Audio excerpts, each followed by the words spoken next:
একটা কথা বলি, আমার না খুব খারাপ লাগতেছে। মানে আমি ব্রাজিলের এই হারটা একদমই মেনে নিতে পারতেছি না। মানে একদম ঘুম হচ্ছে না। আমি আর এরপর আর ঘুমাইতে পারি নাই, খুব খারাপ লাগতেছে। সেটার মেন রিজনটা হচ্ছে এটা যে নেইমার অবসর নিয়েছে, এরপর আর কখনো নেইমারকে হচ্ছে মাঠে খেলতে, ফুটবল নিয়ে দৌড়াদৌড়ি করতে দেখবো না। আমি মূলত ব্রাজিলকে পছন্দ করি নেইমারের জন্য। নেইমার যদি না থাকে আমি আর কখনো হচ্ছে ব্রাজিলের খেলা দেখা হবে কিনা আমি জানি না, সত্যি কথা বলতে।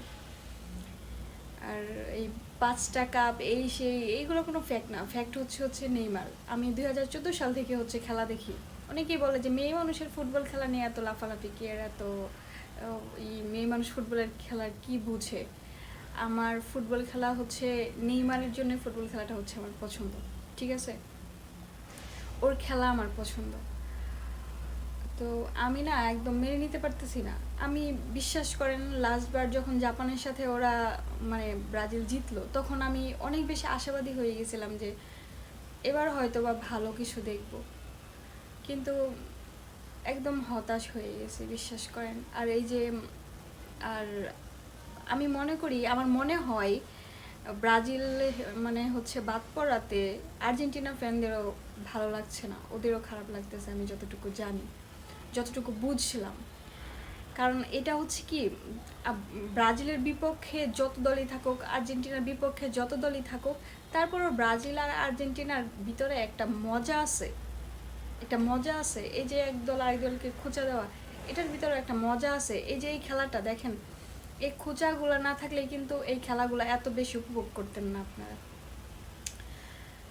তো খুব খারাপ লাগতেছে, বলে বোঝানোর মতো না। বিশেষ করে নেইমারকে, আর ইচ্ছে করতেছে যদি নেইমারকে আবার জোর করে রেখে দেওয়া যেত আরেকটা বিশ্বকাপ পর্যন্ত।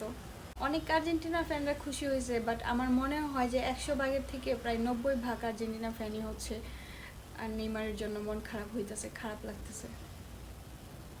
ব্যাড লাক আসলে। তো এতদিন হচ্ছে সবাইকে নিয়ে অনেক মজা করছে, এই জন্য আমার উপর সবাই অনেক ক্ষেপে আছে। ওইগুলো জাস্ট হচ্ছে মজা, এটা আসলে এক দলের সাথে আরেক দলের একটা খুঁচাখুচি, এটা আছে বলেই হচ্ছে বিশ্বকাপটা আমরা এত বেশি এনজয় করি।